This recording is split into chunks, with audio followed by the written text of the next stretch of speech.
Welcome, everyone. Hello, my name is Zoe, and I'm a program specialist here at the Johnson County Library.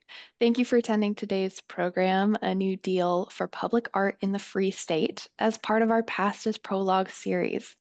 This series highlights topics that are often left out, glossed over, or misrepresented in our history books.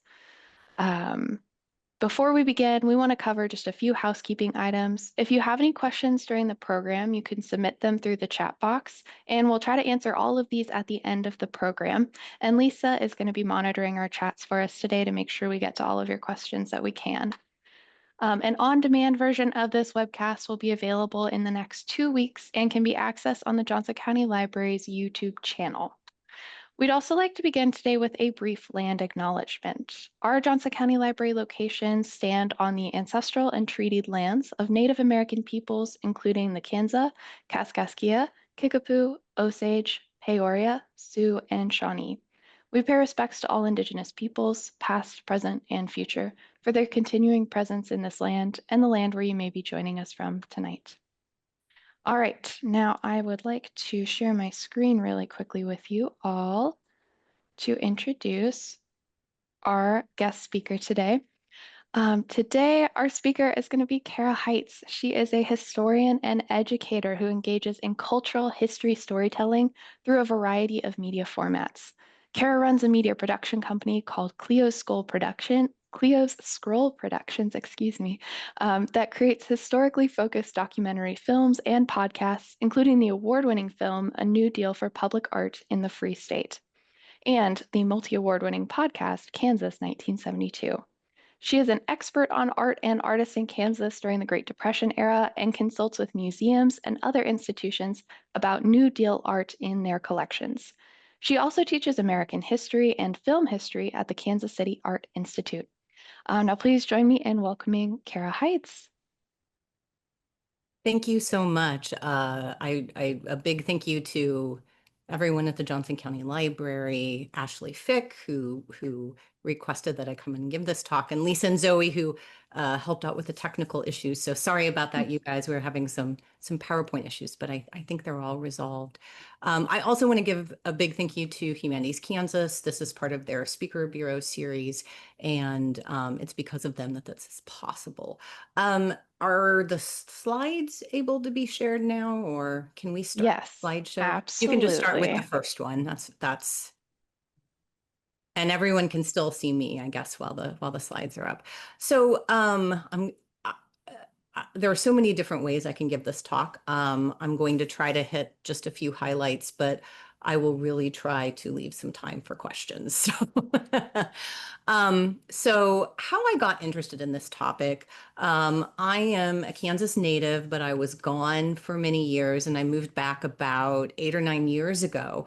And I started teaching at the Kansas City Art Institute American history classes. And I was sort of had an expertise in the 1930s, but I didn't really know that much about art created through New Deal arts programs. And one of the first classes I taught at the Kansas City Art Institute was a 1930s American history class. And I had a student write a paper, if you can, next slide, please. I had a student write a paper about this, which is a huge mural. It's about 20 feet by 8 feet, which is on the second floor of the Fort Scott Post Office. You can't actually publicly access it anymore. You kind of have to ask a member of the post office staff if you can go upstairs and look at it. The room used to be a courthouse. The last time I was there were lots of boxes and crates that they had to move out of the way. But my student wrote a paper about this, and I was like, oh, this is really interesting. And I started doing more research about New Deal art. And here I am 9 years later, still heavily involved in this project with probably another decade of research to go. So I'm going to kind of introduce this mural first, and then I'll tell you more specifics about the programs that created it and more about New Deal art. But I like starting out with an example because I'm a teacher.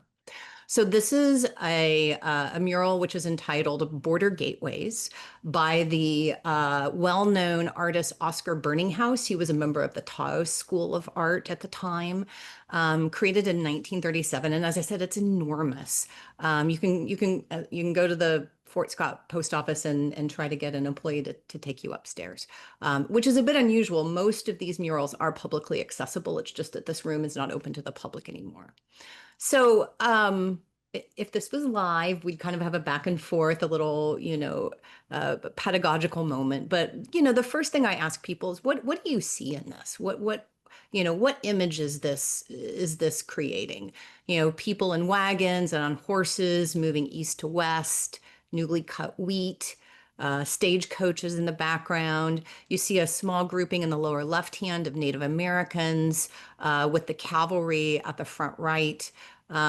Burning House, as I said, is part of the Taoist School at Art. And, he's a white artist, but at the time, the Taoist School was relatively sympathetic in their portrayals of Native Americans. And if you look up close at the grouping of Native Americans, they kind of have this, oh crap, look. Maybe that's our modern interpretation, but this is a very cinematic painting. It almost reminds me of those extra wide shots in John Ford Westerns. And of course, what this is a scene of is the opening of Kansas territory to white westward expansion, right? 1854, this is the Kansas-Nebraska Act. And this is an important moment, a complicated moment in American history and in Kansas history. But Fort Scott, of course, was at the time a border fort, and a lot of people coming into the territory would have been passing through that area. So why in the world did Fort Scott want this mural in their post office / courthouse in the 1930s? Could you go to the next slide, please? So this is a really interesting example of what was a bit unusual for the New Deal, but I'll talk about this in a minute. But there was a competition that the federal government held in 1937, and different artists from across the Midwest were allowed to submit drawings, small designs, not full murals, but small designs. And a number of those were set up, 42 entries were set up in sort of the federal building. And this is the Fort Scott Monitor, February 22nd, 1937, that there were no indications of who the artist was. So these were all placed out anonymously. And the general public in Fort Scott got to come into the federal building, look at all of these potential entries, and vote. So, it's this very democratic idea of regular people saying, this is the art that we want in our post office and in courthouse, this very important building that we all walk into every day. We get to vote. And we have a say in what the subject matter is, what it looks like, etc. And this is very central to New Deal art. I'll talk about more later, the idea of democratic art. Oscar Burning House received $2,600 for this mural, which is over $50,000 today. It's pretty great. So the question is, why is Border Gateways chosen? Actually, though, I think a better question is, why weren't the other entries chosen? Now, what's interesting is we have an image of one study. Could you go to the next slide? So this is a study by the artist Ethel Magafan, who was sort of she and her twin sister were actually well-known artists at the time in the Midwest. And the study that she submitted was called The Lawrence Massacre. And this one was not chosen. And I like to give the example of what was not chosen because this really connects to the idea of democratic art and New Deal art that we'll be talking about this whole time. New Deal art was supposed to represent the community. But who is the community that's being represented? The nation, the state of Kansas, or even just the town? I mean, people in Fort Scott didn't really feel connected to the Lawrence Massacre, right? This is Quantrill's Raid, 1863, major Civil War event in Kansas. 150 people are killed. But people in Fort Scott said, no, those are those Lawrence people over there. This has nothing to do with us. We want something that is directly connected to the history that happened in our town, not even, I don't even know the distance from Fort Scott to Lawrence, 50 miles over, maybe more like 70 miles.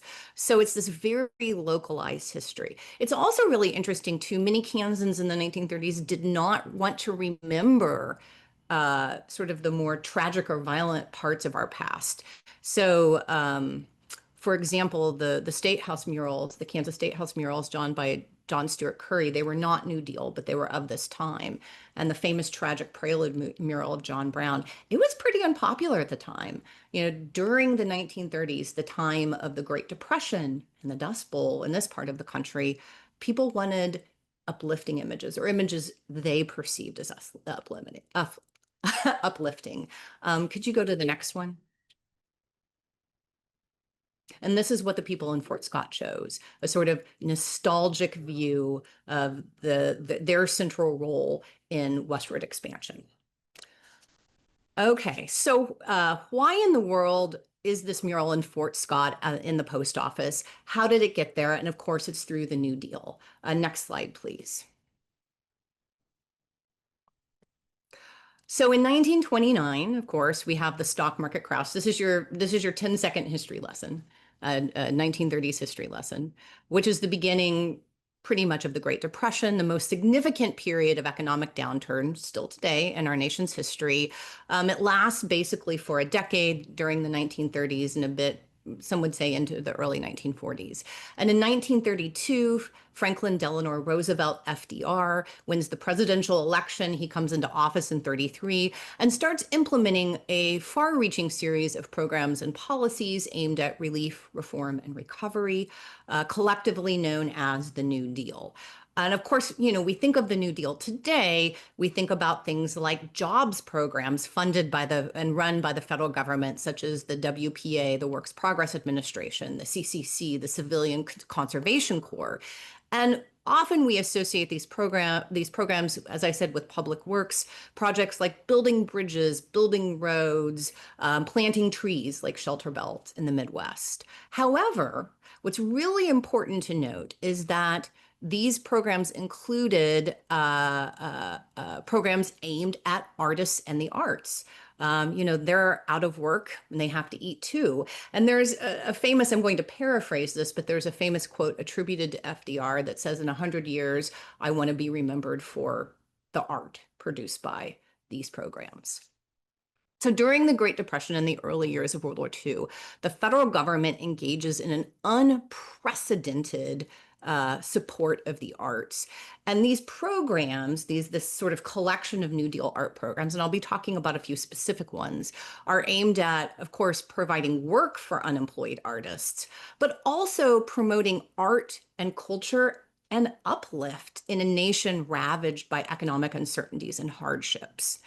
And what's really interesting, there's New Deal arts programs all over this country. And typically when you read about or watch about New Deal arts programs or see exhibits about them, they're really focusing on New York, California, Illinois, Pennsylvania, states where there was a massive amount of artistic production because the populations were large.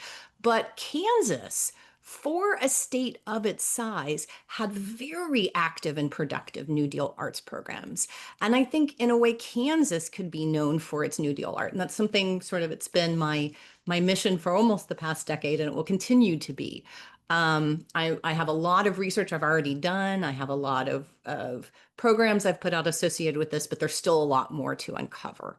However, a lot of times when we think of New Deal art, we use the moniker WPA art, and that's kind of a shorthand for all of this art. And I'll talk about couple of the WPA arts programs later. But interestingly enough, if you can go to the next slide, most of the public murals created in the state of Kansas through New Deal arts programs are not WPA, but they're a different agency, which is the Section of Fine Arts, which ran from roughly 1934 to 1943. And this is actually a Treasury Department agency established to commission murals and sculptures to be put in federal buildings across the United States. And a lot of these were post offices because a lot of the new buildings the federal government was building in the 1930s were post offices in all different size cities and towns, from small towns of 1,000 people to the biggest metropolises in the country. There are new post offices, and often, especially in a county seat or a major city, it was a post office courthouse combo. And these are the buildings that got section of fine arts murals. And I will say, I will refer to it just as the section from here on out, because like the New Deal, academics like acronyms, and it's much easier to say. So the section nationally created about 12,000 murals and 3,000 sculptures that were placed in more than 1,300 cities, the vast majority in post offices. Projects were awarded through mostly anonymous competition, like we saw in Fort Scott, and all artists could compete regardless of economic status, which is different with the WPA.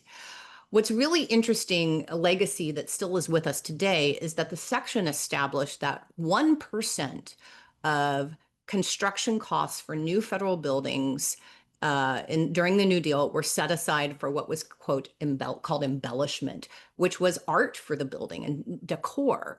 And you still see that legacy today, that often in large municipal construction projects, this idea of putting aside 1% for art is still with us. Hopefully it will stay with us. So section artists were encouraged to connect with local interests and the local history of the site. So you're supposed to connect to the local community, but also you're not supposed to display, really, some did, but you're kind of discouraged from displaying hardship or tough social realities of the present time. Really, especially in the Midwest, what you get is a lot of scenes of uplift, community spirit, historical nostalgia, right? These are positive images. So for example, can you go to the next slide? Can we go to the next slide? Um, the citizens of Seneca had really enjoyed this great image of a combine and wheat. And this is by the artist Joe Jones, 1940. And can you go to the next one? And this is the Caldwell Post Office, which is a little south of Wichita. And Caldwell was an important part of the Chisholm Trail and sort of the history of cattle drives. So Caldwell at the time loved this mural, and they still loved it. I love it today. I just did a talk in Caldwell for the Chisholm Trails Days Festival, and they still love this mural because it depicts something which is really central to what they see as sort of the founding of their town and the history of their town, cowboys driving cattle. And could you go to the next one, please? Oh, I think you missed one. Can you go back 3? And then this is the Lindsborg, Kansas post office, Smoky River by Berger Sanzane, 1938. Sanzane was probably one of the most well-known Kansas artists in the first half of the 20th century. He was incredibly popular. He lived in Lindsborg. He taught at Bethany College. If you go to sort of one of the big American art stores like down in Santa Fe, his giant oil paintings sell for like $300,000-400,000 now. But he was very much invested in this idea of democratic art and the idea that art should be accessible to everybody and should be connected to scenes that connect to their own lives. And he actually painted 3 post office murals in Kansas. And I think that if Kansans got their way, he probably would have been requested for every single post office mural in Kansas. He was very popular at the time. Could you go 3 forward to that list? I know this is a bit small, and you can see where the links are, but this is a list of all of the post office murals in Kansas. If anybody has questions at the end about a specific mural, I have slides of all of them, so I can show you that, or a specific one. So in Kansas, the section commissioned 29 artworks in 26 post offices and courthouses across Kansas, including 3 sculptures, 2 sets of terracotta reliefs, and 24 murals, with 3 locations, Wichita, Horton, and Salina, having two pieces of art in their buildings. So prominent regional and national artists painted section murals in the state, including Oscar Burninghouse, Berger Sanzane, Joe Jones, Albert T. Reed, who we'll talk about in a second. However, and this was what's really interesting about the section, many were younger artists in the earlier stages of their career. So sometimes, relatively well-known artists would apply for these commissions, but there's a lot of younger up-and-coming artists who are getting these commissions too. So in Kansas, you have artists who would later become well-known, Martill, Vance Kirkland, Kenneth Miller Adams, but they're getting commissions pretty early on. Three communities, Wichita, Salina, and Marion, outright rejected their initial post office artworks. Wichita and Salina received other artworks deemed less objectionable to the community, but Marion kept their post office art free, which it, I think, still is today. Those are really great stories that I don't have time to tell, but this is not an uncommon occurrence in the world of post office art and section art, that a lot of times communities would say, we don't like that. We don't want that. For some of the smaller communities, there wouldn't be a competition. Somebody who gets honorable mention in a larger competition would then often get assigned to a smaller post office in that region and come up with some sketches and ideas. Often the artist would come out and talk to the local community, and sometimes it would work out and sometimes it wouldn't. That's sort of the nature when you have this triangular relationship between the federal government, the artist, and the local community. It doesn't always run smoothly. And this brings us, I'm not going to go into this in too much detail, but if you can go to the next slide. So what's really central to almost all of New Deal art, especially in the Midwest, is this idea, and I've said this a few times, democratic art. But what exactly does this mean? First, and this is very much in line with other currents in art that are already going on in Kansas even before the New Deal, that art is not for some privileged group, but it's for every person, even in the smallest of all small towns. So that even if you can't get to the Nelson in Kansas City or the Art Institute of Chicago, even somebody who has never been to sort of an official art museum or gallery before can appreciate artwork in their everyday lives, such as when they walk into their local post office, or we'll see later, such as when they go to school. Also, though, I think democratic art often means that it's done in an accessible style. So there's kind of the style of art that's often associated with New Deal art is often sort of seen as a pushback against more what were perceived as European avant-garde styles of art, right? So this isn't Picasso, right? This is a more, let's say, realistic portrayal of a realistic technique of art. And also it should be accessible subject matter. So this is about connecting to the local community, connecting to local history, connecting to scenes that sort of common individuals who walk into their post office would feel relate to them. So this is also about representing the community, often with community input, especially with the murals. And then this really only applies to the murals, not some of the other art I'll talk about, but there's also this idea, which can lead to some issues, that part of art being democratic for the section was there is this anonymous process by which the artist was chosen, so that it shouldn't just be the same famous artist that gets all the commission, but there's a democratic nature to sort of spreading around the commissions, even for sort of up and coming artists and women artists. It's actually estimated about 20% of all artists who worked for New Deal arts programs were women, which was very high for the time and helped launch the careers of a lot of women artists who wouldn't have necessarily gotten their foot in the door otherwise. But, and I'm not going to go into these in too much detail, this is a little bit too academic-y, but these are things to keep in the back of your mind throughout this talk. And also if you go look at New Deal art yourself, what is being portrayed, but who or what is not. Whose voices in the community are the ones being heard in terms of input into what the art is about, and whose voices are not. Who can be an artist, right? Who can represent a community? Sometimes you see objections to artists because maybe they're from the Midwest, but they're not from Kansas, or in the the infamous case of Salina.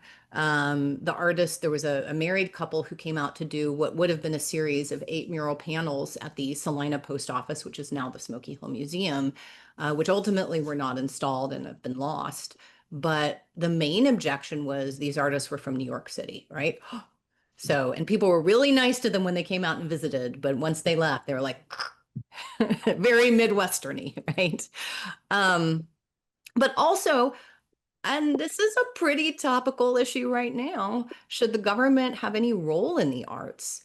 Or does this cross the line into propaganda? So, this is an unprecedented time for government support of the arts, and we're kind of in an opposite situation now. So I think it's an interesting historical period to look at when we're talking about government and the arts. So one other post office mural I want to talk about till I move on to other programs is I always like to pick one to talk about that people who are listening to the talk can go see themselves. So can you go to the next slide? So this is the Olathe post office mural. It's no longer in the post office. In the early 80s, the building was sold to a private group. It's actually now in the Olathe Public Library, the Indian Creek branch, so you can go see it. And I have a better picture of it in the library. So this is 1940, was created by Albert T. Reed. It's 6 feet by 13 feet, oil on canvas. It was originally at the post office in Olathe that was on South Cherry Street. And here is what the plaque says. This is actually the interpretation that library employees in Olathe have created. And I consulted with them, some about this as well. The mural depicts the harrowing undertakings of delivering the mail in the time of the stagecoach. The solitary driver pushes his horses from his seat on the stagecoach as snow and wind pummel them and slow their progress. Artist Albert T. Reed skillfully illustrates the spirit of determination and perseverance, which is the keystone of the history of Olathe, Kansas. Reed was a well-known artist, cartoonist, and newspaper publisher from Kansas. So this is an example, I think, of how things seem to go smoothly on the surface, but it also raises some interesting questions about the democratic nature of this art. So can you go to the next slide? Oh, I thought I had a picture of Reed. It's okay. Albert T. Reed was an illustrator, cartoonist, newspaper publisher, painter, teacher. He was from Kansas, but what he was really noted for was his career as a nationally known syndicated political cartoonist. By the 1930s, he was no longer in Kansas. I think he was in New York. He was extremely well known. He was actually commissioned to create 3 different post office murals by the section. Another one in Sabetha, Kansas, this one in Olathe, and then Sulphur, Oklahoma. And they're all about stagecoaches. So when the mural was installed in 1940, this is the letter that the postmaster in Olathe sent to sort of the head administrator of the section of fine arts, Edward Rowan. I'm not going to read you all of it, but I think these 2 sentences are important to note. Albert T. Reed completed the installation of his mural on the north wall of the post office. It has been received with the greatest enthusiasm by all who have seen it. And local newspaper articles give this account of like children following him around like he's a Pied Piper. He was very, very charismatic and a really good self-promoter. I will answer that question, Pat, at the end, but that is a great question. Let's accumulate those, but that's a good question. No, other museums though in the state do. And I have a map of where you can find it. So, it also says, if you go on in the letter, it says the mural is a snow scene of the mailbag being carried by stagecoach drawn by 4 horses. It might well be such a scene that took place along the Santa Fe Trail as it would along in front of the Mahaffey House in pioneer days. So locals, and here's a picture of the post office from the time. Locals can see this mural and they think, oh, it's the Mahaffey Stagecoach Stop. You can go see the Mahaffey Museum today, right? It's actually a great museum. I highly recommend it. But what's fascinating about this is that Reed didn't originally create this mural for Olathe. Originally, he had been commissioned for Okemah, Oklahoma. You might recognize that as the hometown of Woody Guthrie. But there was a big to-do in Okima. They didn't like it at all. I look at this and I'm like, those rock outcroppings, that's nowhere near Olathe, right? But people look at it and they see what they want to see. So it's not really clear, as I said, why the Okima residents didn't like it, but they rejected it. Interestingly enough, Okima got a mural in 1941 entitled The Grand Council of 1842, painted by Richard West, who was an Oklahoma and a Native American from Oklahoma and a Native American artist, which was depicting a treaty between the Republic of Texas and a number of Native American tribes in that area of what is now Oklahoma, right? What was Indian territory at the time. So it's a very local scene. It's done by a Native American artist. A lot of the Oklahoma post office murals were done by Native American artists, but that's very unusual. None in Kansas. But, I think this really says a lot about the ideal of democratic art. Olathe residents look at this and they say, oh my gosh, this is our community. This is who we are. This connects directly to us. And everybody was happy, even though it really wasn't made for them. This is sort of a happy example of things going wrong. Albert T. Reed didn't say anything, right? He keeps his mouth shut. And people in Olathe are happy, but this isn't Olathe. So I could tell section stories all day long. I would encourage you guys to look at that list and go see some of the murals, go do a mural road trip yourself. There's also over 30 post office murals in Missouri as well, but go see the Kansas ones first. But I do want to talk about some of these other New Deal arts programs. If you could move the slide forward. Oh, I'm sorry. There's the Olathe mural at the Indian Creek branch of the Olathe Public Library. So if you keep going one more. So, other New Deal arts programs beyond the section, of course, when we think about New Deal art, often what people think of is what they call WPA art. And as I said, that's often used as sort of a catch-all phrase for all of this. But the WPA did house the most significant and sizable New Deal arts program called the Federal Arts Project, the WPA FAP, right? We love acronyms in federal government and in academia. It's really, so originally it was the Works Progress Administration, but when there was some redesign of some of the programs in 1939, I guess Progress got controversial and it got changed to Works Projects Administration, but it has the same acronym, so it's the WPA. So the WPA exists from 1935 to 43, and it's a huge public works program. It spends like $12 billion. So it's equivalent to like $250 billion today, employing around 9 million individuals across the country. Now, like the New Deal in general, the WPA is associated with these infrastructure projects, building roads, dams, parks, all that kind of stuff. And around 75% of the WPA budget is allocated to these kinds of construction projects, but it also supported arts and cultural programs. There was a federal writers project, there was a federal theater project, there was a federal music project. All of those had presence in Kansas except for the federal theater project. But I'll check that, the link, sorry about that. But the most substantial project was the Federal Art Project, which was targeted at the visual arts and sort of the largest New Deal arts and culture program. Nationally, the Federal Art Project employed more than 10,000 artists and craft workers who produced more than 225,000 works during the program's existed. And all across the country, Federal Art Project artists created murals, sculptures, oil paintings, watercolors, engaged in various types of printmaking, basically all sort of mediums of art. And the Federal Art Project also created more than 100 community art centers across the US, which created spaces for art education classes and exhibition spaces for artists. There was one Federal Art Project created community art center in the state of Kansas, which was in Topeka. Can you go to the next slide, please?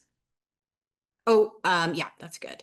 So in Kansas, the Federal Art Project actually, oh, there. Can you go back to the slide? I am so It's sorry, slide folks. 17. Give me just 1 second. It's slide 17, if that helps. Oh my I'll goodness keep talking. gracious. Here we are. Okay, can you all see the slides still? I can, so You can. Okay, perfect. All right. And I am so sorry about that, folks. it's okay. So in Kansas, the Federal Art Project, just like this section, had a significant presence in the state for a state of its size, right? So far, so this is, I've done my archival research has included, state archives, a lot of time at the National Archives, individual artists' own papers. I've gone through a lot of different archives. I have been able to document around, well, it says 65. I'm going to say that's since I've made this slide's about 6 months old, but it's probably up to 70 because the number keeps increasing as I get more documentation. There were probably about 70 artists who created works under the payroll of the Kansas Federal Art Project, although there may have been even more. Like there isn't a giant employment list. It's just when people's names are mentioned in records, then I write them down. The archival sources indicate that the Kansas Federal Art Project produced over 1,500 pieces of art, including oils, pastels, watercolors, but most importantly, various types of prints. There were a few murals, but not that many. I can talk about that in the questions if people want to know. A few WPA murals. Here's the thing, though. Out of the 1,500 pieces that I've been able to document, and when I document those, I document if a print had a run of 100, I document that as one sort of piece. Um, so that isn't including multiple copies of prints. That's 1,500 unique pieces. I have been able to track down physically still existing, usually somewhere in the state, about 250 individual pieces. Again, not including multiple rounds of print.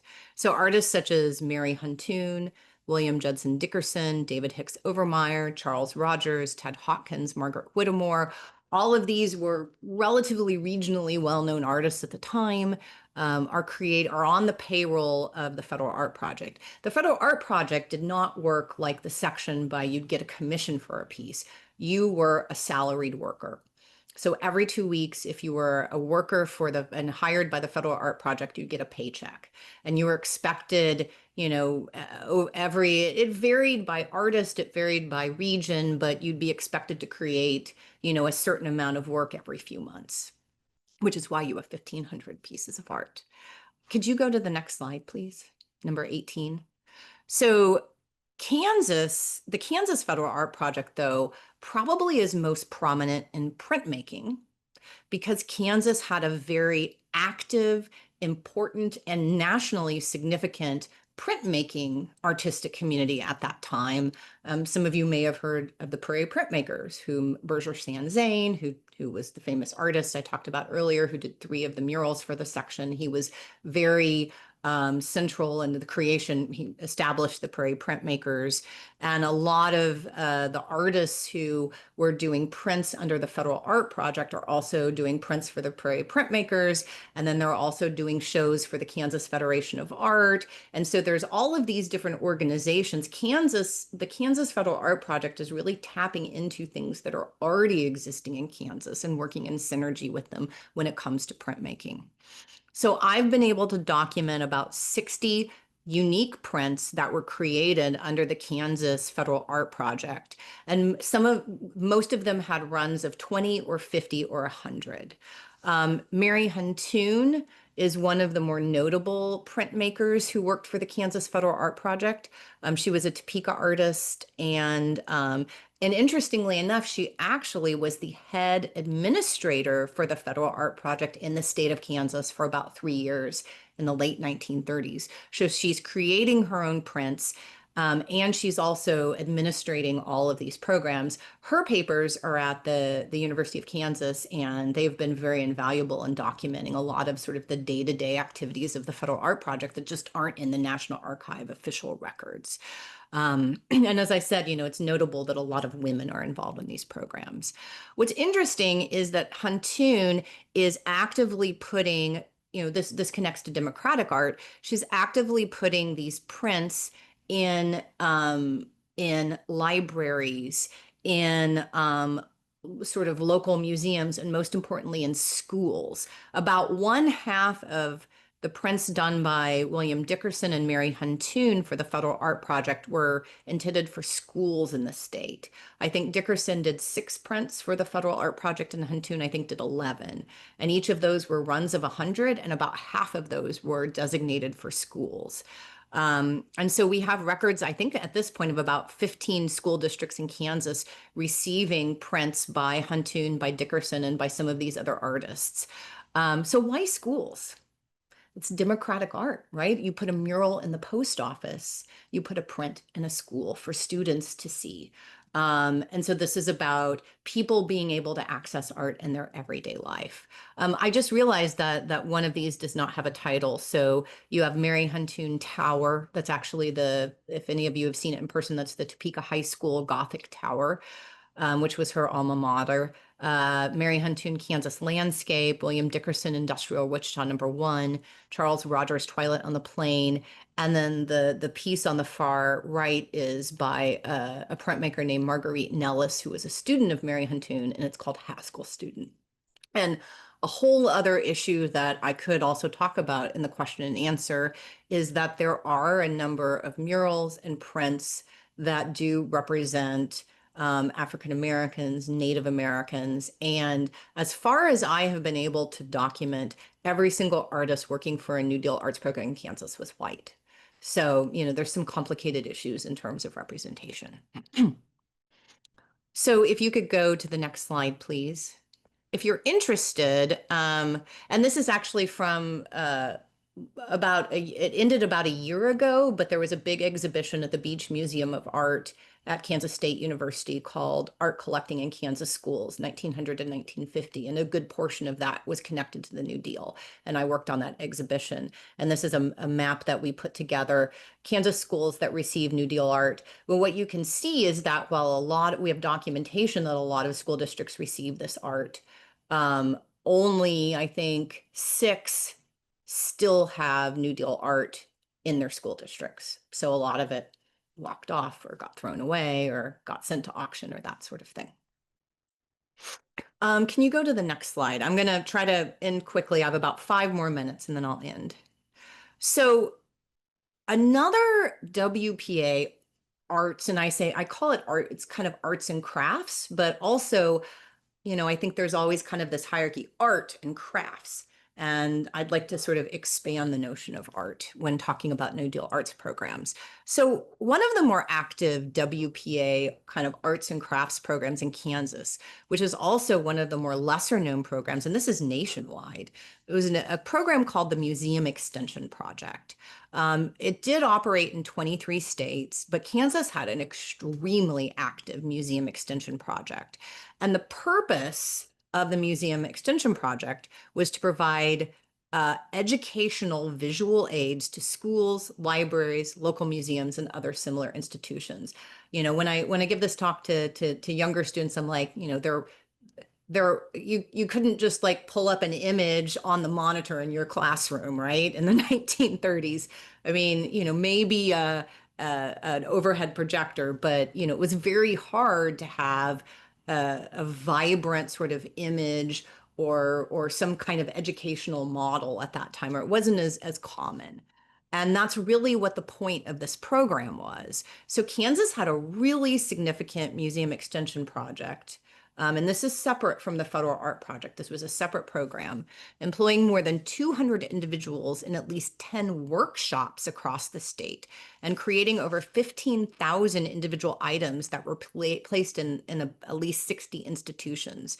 So the program produced a variety of objects for instructional use, including a series of prints of native wildflowers and birds, dioramas of historical scenes, miniature replicas of historic buildings and vehicles, health posters, weaving kits, dolls in historic costume, which I see all over the place. The 1940 Kansas Museum Extension Project catalog states the program's purpose was, quote, to awaken interest in historic and cultural backgrounds and to stimulate appreciation and contemporary creative expression. So this is about, again, I think that same undercurrent of access to everybody, not just art for aesthetic enjoyment, but also for practicality. Could you go to the next slide? I'm almost done. So one of the big projects produced by the Museum Extension Project, which I see all over the place on eBay and for auction, some of you guys may have run across these, were a series of 49 prints by Kansas printmaker Margaret Whittemore. So again, printmaking, right? And most of these are color silkscreen, and they were called Kansas landmarks. And so it was sort of Whittemore kind of went all over the state sketching and getting postcards and picked a number of historic and natural landmarks that she then rendered color silk screen prints of. So you can see here we have Rock City near Minneapolis, the Pony Express barn in Marysville, statue of John Brown. I think that, I don't know, is that the one maybe near Quindaro? Maybe not. The Shawnee Mission, that's about, just the north side of Johnson County, the Council Oak and Council Grove, which is no longer standing. But it's a really interesting selection, and so collection, so that schools could purchase individual prints, so maybe only the ones associated with their community, or you could get a series of all 49, and they're very vibrant. And what's interesting is that color silkscreen techniques were just kind of coming into I don't want to say mainstream, but use at this time. So for this, you know, small, purportedly unimportant state, I would say very important when it comes to art and printmaking, to have this series of 49 beautifully rendered color silk screens that school children could use in everyday instruction is incredible. Now, of course, there's a whole series of questions we can ask about why these landmarks, what's being included, what's being excluded, whose voices are heard, whose aren't, and those are good questions to ask. But it's also just a really important historical and artistic artifact that we have. Okay, two more slides. So go to the next one. I just want to note, no, the previous one, that if you go to the Olathe Public Library, the Indian Creek branch, where the Albert T. Reed mural is, the Olathe Public Library at Indian Creek is kind of a little New Deal art mecca in Johnson County right now. And sorry, I don't mean to, to pump up another library in the county, but during COVID, I had been consulting with the library about the mural. During COVID, when they were closed, I got a call from one of the librarians I've been working with who said, "Yeah, we've been cleaning out all these drawers that probably haven't been cleaned out in like 100 years. And we came across this stack of prints, and some of them have like WPA stamped on them. And could you come take a look at them?" And they in a drawer somewhere. And I think what we've determined is that they originally had been sent to the Olathe public schools in the 1930s. They had a whole stack of prints by Mary Huntoon, by Charles Dickerson from the Federal Art Project, and then also Margaret Whittemore from the Museum Project. A whole stack of these prints just sitting in a drawer, and who knows how long. The school had probably sent them to the library right in the 50s or 60s when they got sick of them. That's typically what happened with a lot of this stuff. And they have framed them all. They have lovely little explanatory labels. So if you're interested in New Deal art, you don't want to travel so far, go to the Olathe Public Library in Indian Creek, and you can see the mural, and you can see a lot of examples of sort of the printmaking culture in Kansas that the New Deal helped facilitated. Okay, so two more. The map. This is where is New Deal art in Kansas now? This is ever growing and evolving, so I'm constantly adding to this. So this is the murals.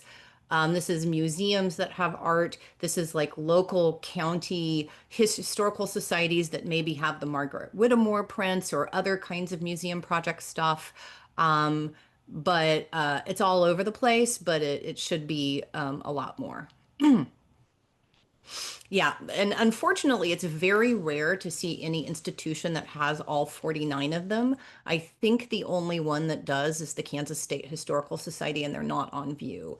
There was one of those, Whittemore Prince, I think that was on view previously, but I'm not sure in the new renovation that they're doing.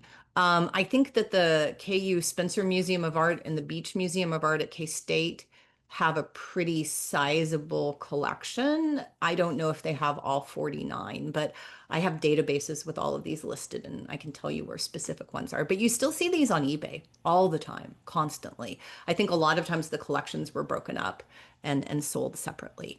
Let's go to the last slide and then I'll shut up. So, just coming back to this idea of democratic art, I mean, this has been a little bit more of a less critical and more sort of explanatory talk.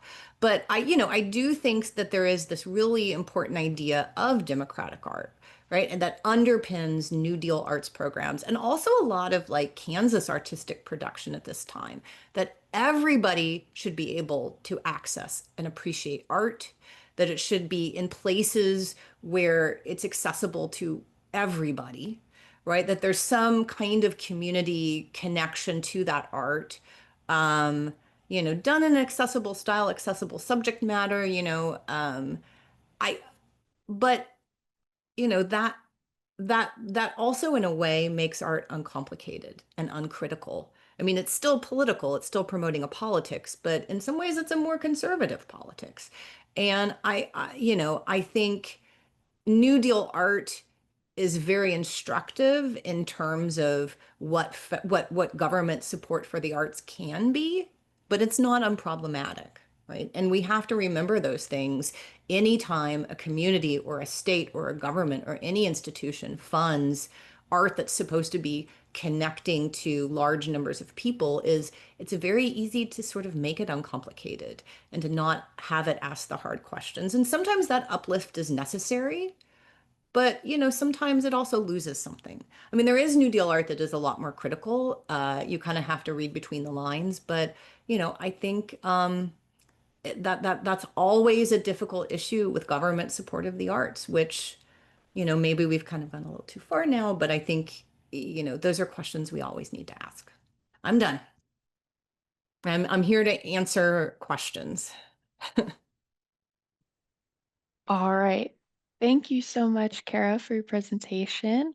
I'm going to turn it over to Lisa for a Q&A. I think we've got some great questions in the chat that I saw coming in. So take it away, Lisa. Right. Yeah, thank you very much. So we had a question early on in the presentation. Does the Nelson Gallery have any of the New Deal local art? Not that I know of. And I've kind of gone through their inventory. I haven't talked directly to their curator about it, but I have kind of gone through, their inventory online. I will say this, they have art created by artists who worked for Kansas and Missouri New Deal arts programs, but I don't think they have many pieces of art that were actually created by New Deal programs. Okay. Yeah, thank you. Okay, another question. Is there a way that we can see all 49 of the prints? Does the Olathe Library only have a select few? And is there a way for us to purchase copies?